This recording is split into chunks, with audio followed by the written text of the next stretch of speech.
Food హ్యాబిట్స్‌లో మనకి ఏ foods అంటే డైరెక్ట్‌గా మన అంటే ఫీమేల్స్‌కి గాని, మేల్స్‌కి గాని వాళ్ళ మెటబాలిక్ రేట్‌ని గాని, హార్మోనల్ ప్రొడక్షన్‌ని గాని బాగా ఇంపాక్ట్ చేస్తాయండి? అంటే ఫాస్ట్ ఫుడ్స్, జంక్ ఫుడ్స్ ఇవన్నీ వింటూనే ఉంటాం. హ్మ్. బట్ యాస్ ఎ డాక్టర్ మీరు ఏమేమి ఆపేయమని చెప్తారు ఫస్ట్? నేనైతే ఫస్ట్ కార్బ్స్ తక్కువ తీసుకోమని చెప్తాను. కార్బ్స్ నిజంగా అంత చేటు చేస్తుందా? సో, ఎక్సెస్ కార్బ్స్ ఇప్పుడు బేసిక్‌లీ కార్బ్స్ ఏ ఫుడ్స్‌లో ఎక్కువగా ఉంటాయంటే, వీళ్ళు తీసుకున్న రైస్, మైదా, బేకరీ ఫుడ్స్ ఈట్లలో ఎక్కువ కార్బ్స్ ఉంటాయి. కార్బ్స్ ఎక్కువ తీసుకొని మనం లిమిటెడ్‌గా యాక్టివిటీ చేస్తున్నాము అంటే, అది ఫ్యాట్‌కి ఎక్కువ కన్వర్ట్ అవుతది. Thought oh! Will again lead to obesity. Okay. Okay. And ఇవాళ రేపు if I ask patients me day to day ఏం తింటారు అంటే, పొద్దున్న దోస, ఇడ్లీ అది మళ్ళీ రైసేసే రుబ్బుతారు. మధ్యాహ్నం రైస్. మళ్ళీ నైట్ మేము టిఫిన్సే తింటామంటారు. ఏం టిఫిన్స్ అంటే మళ్ళీ idli, dosa. That eating rice 3 పూటలు రైసే తింటుంటే ఇంకా వేరే సప్లిమెంట్స్ ఎక్కడి నుంచి వస్తాయి? ఇది కాకుండా ఇప్పుడు వర్కింగ్ వుమెన్ అడిగితే ఆఫీస్‌లో వాళ్ళకి సాలరీస్ ఇవన్నీ పెట్టినా గూడా మన మనసంతా జంక్ మీదే పడతది. బర్గర్‌లు, పిజ్జాలు, పాస్తాస్ ఇవి ఎక్కువ తీసుకున్నాం. మళ్ళీ ఇవన్నీ మైదా ఇవే ఫుడ్ కదా! సో, ఈ కార్బ్ ఇంటేక్ ఎక్కువగా ఉంటది ఫస్ట్ థింగ్.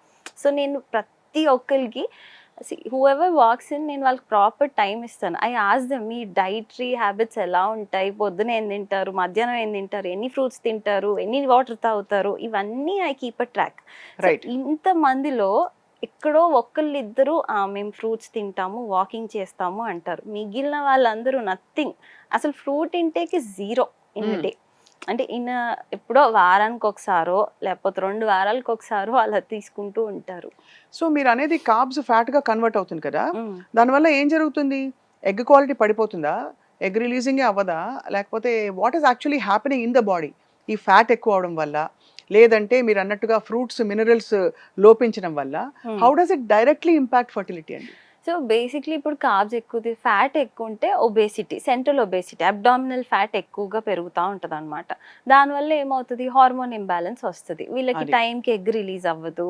అది 14థ్ డేనే అందరికి రిలీజ్ అవ్వదు. అవును. అటు ఇటుగా ఒక 16 రోజుకో, 17 రోజుకో రిలీజ్ అవుతది. వీళ్ళేమో న్యాచురల్‌గా because of too much information they think egg 14 రోజే రిలీజ్ అవుతది అనుకుని ట్రై చేస్తా ఉంటారు. అక్కడ ప్రెగ్నెన్సీ డిలే అవుతది. ప్రెగ్నెన్సీ కోసమనే కాదు, in general overall well being కూడా అవును. సెంట్రల్ అబ్డామినల్ ఫ్యాట్ ఎక్కువుంటే దే ఫీల్ లెథార్జిక్. చాలా తొందరగా అలసిపోవడము ఇయన్నీ అవుతా ఉంటాయి. అండ్ థైరాయిడ్ డిజార్డర్స్ ఎక్కువగా చూస్తూ రైట్. ఉంటాము. Right. Down the line diabetes ఎక్కువగా ఉంటది. అండ్ ఇదంతా కలిపి మెటబాలిక్ సిండ్రోమ్ అవుతదనమాట. ఆ మెటబాలిక్ సిండ్రోమ్‌లో ఆబ్వియస్‌లీ కన్సెప్షన్ న్యాచురల్‌గా అవ్వాల్సినవి అది ఇది అన్‌న్యాచురల్‌గా ఉన్నప్పుడు అది న్యాచురల్‌గా ఎలా ఆ! అవుతుందనేది క్వెషన్.